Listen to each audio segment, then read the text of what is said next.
आठवड्यामध्ये पैसे टाकायला रेडी आहेत आणि त्यांनी लेखी दिले.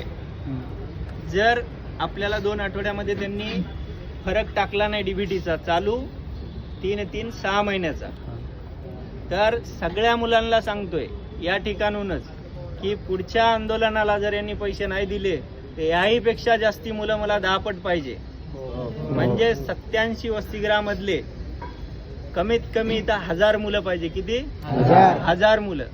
त्यावेळेस मग यांना कसं धारेवर धरायचं आणि कसं जाग्यावर इम्प्लिमेंट करायचे GR ते आपण त्या मोर्चामध्ये सांगणार आहे.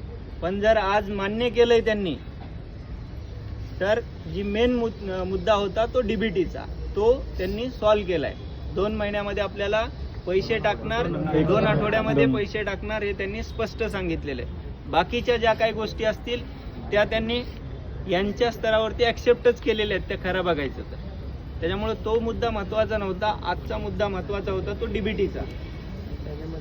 बाकी अजून काही असतील तर त्याच्यासाठी आपण मीटिंग लावणार. त्या मीटिंगला सगळ्या वसतिगृहाचे प्रतिनिधी येतील.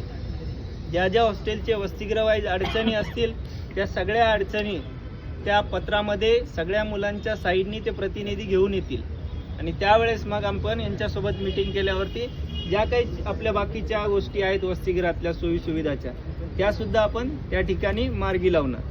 त्याच्यामुळं प्रत्येक हॉस्टेलचे जिथं आलेली मुलं आहेत त्या मुलांना ही बाब सांगायची आपल्याला. जोपर्यंत आपण यांना काही लेखी देत नाही तोपर्यंत ते आपल्याला लेखी देत नाहीत. आज ते लेखी देतात, आपल्यासाठी हा मोठा विजय आहे. कुठल्याही अधिकारी लेखी देण्याच्या अगोदर 10 वेळेस विचार करतो.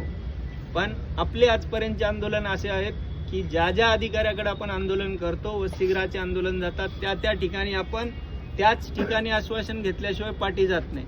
आजही तोच ठाम होता. आज आलो सौम्य भूमिकेने, आलो सॉफ्ट विचारांनी, पण आजही तीच भूमिका आहे.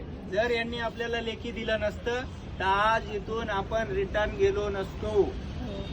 जरी पत्रामध्ये यांना लिहून दिलं नाही की आज आम्ही 1 दिवसाचं आंदोलन करतोय किंवा अर्ध्या दिवसाचं, पण आम्हाला बदलायला भाग पाडलं तर आम्ही त्यात बदल करून इथंच आंदोलन करत असतो. त्यामुळं आज ते लेखी देतात, ते ॲक्सेप्ट करायचं आणि 2 आठवड्याची वाट बघायची. प्रत्येक मुलांनी 2 आठवड्यामध्ये पैसे जमा झाले का नाही ते आपल्या ग्रुपवर टाकायचं. पैसे जमा झाले नसतील तर त्यांनी प्रिंट आउट काढायची. कशाची? पासबुकची बँक स्टेटमेंट. जो फरक जमा झाला, काही मुलांना जमा झाला नाही, काही मुलांना आता ट्रायल बेसवरती 3-4 मुलं आता 2 दिवसात करतील. ते त्यात काय मोठा बदल नव्हता.